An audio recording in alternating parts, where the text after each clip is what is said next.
Let's actually pivot now to a first-year manager, somebody who must be thinking that running a baseball team is much easier than it was made out to be, because the Cleveland Guardians and their first-year skipper, Stephen Vogt, are one of the hottest, best teams in baseball, or are they? I guess that's what we'll talk about.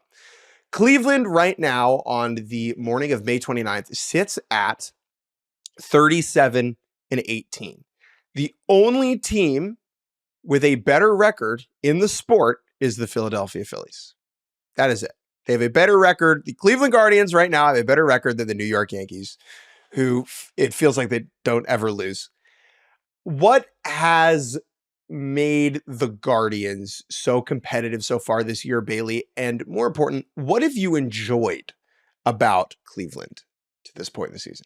So I would say with regards to the Guardians, they always had a talented roster, even last year when they scuffled. I feel like they've had ebbs and flows in terms of their wins and losses, but the talent on the roster has remained. And this year they are just finding a way to maximize that talent overall. And the team has been brilliant top to bottom.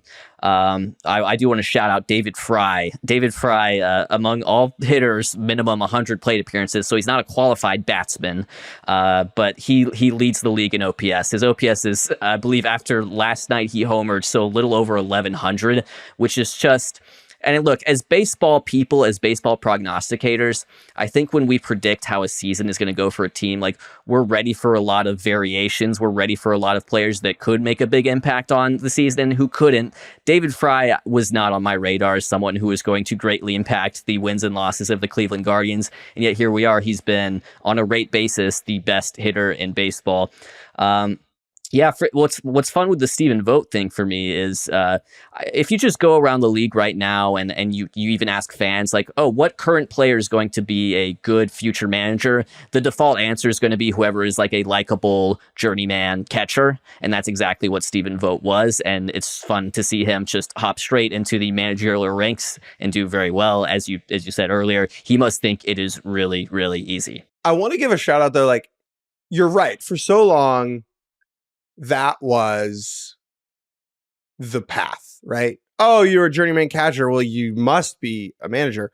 Shouts out to Eric Kratz for turning that hat backwards and for paving the way, okay?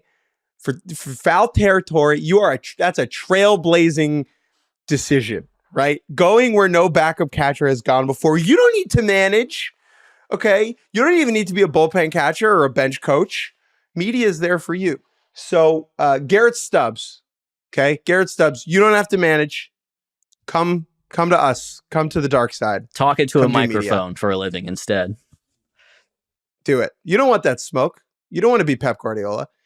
Bailey, Jose Ramirez has been one of your favorite players for a long time. Let me ask this question first. Why? Yes. What about Jose Ramirez tickles your fancy? Has tickled your fancy. He is a maximizer. God gave Jose Ramirez a body, and he did not give him the prototypical baseball body.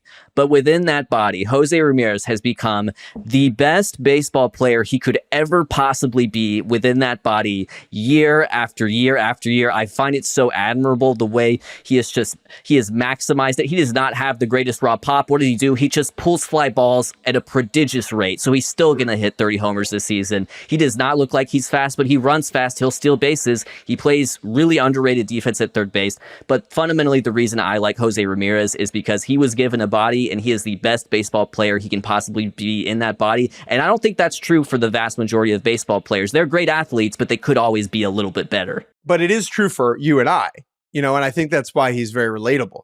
We are probably the best baseball players we could have been in our given bodies. And so we look at Jose Ramirez and we say, that's me. I've certainly made it as far in the baseball industry as I possibly could given my body. Yeah, I would agree. I have the same situation. This season, Jose Ramirez is currently slashing 272, 328, 558. That is a 148 WRC plus. However, he was pretty mediocre to start the season and has been absolutely on fire in the month of May.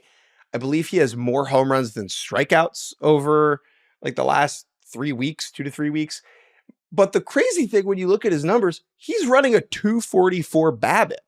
And so he has been remarkably unlucky on balls in play. Yeah, and I will say, the league average BABIP in any given year is usually around 300, and hitters can kind of fluctuate between a 250 to a 350 based on, across a larger sample, I'll say. And so he may lean on being, a 260, 270 true BABIP guy just because he hits so many fly balls, and fly balls have a lower BABIP when they are not home runs. Home runs are not balls in play.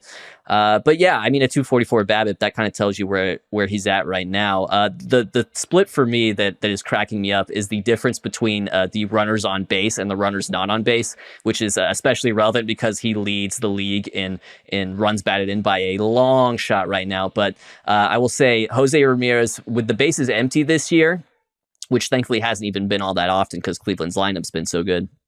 205 average, 271 on base, 348 slug. So a 600 OPS guy. With men on base, he has an OPS nearing 1200. He has a 343 average, a 388 on base, and a 781 slug. 12 of his 16 home runs have come with men on base. And I don't think this is necessarily a repeatable skill to be that much better with men on base than with the bases empty, but it's just been fun to watch. And I think it just sort of shows that, when things are right in Cleveland, things are really right. And Jose Ramirez is just generating everything for this offense, despite some really great bats around him. For comparison, dude, David Fry has a 412 BABIP. Yeah. Yeah, you can see that coming down. Yeah, that might dwindle over the next couple of weeks. Ramirez, though, so he is probably a future Hall of Famer, and still he has never won an MVP. This feels like a pretty decent chance for him to win the MVP he wants. Is that something that you, as a Jose Ramirez stan, care about? Do you want to look back in 35 years and say, 2024, he got that on the mantle?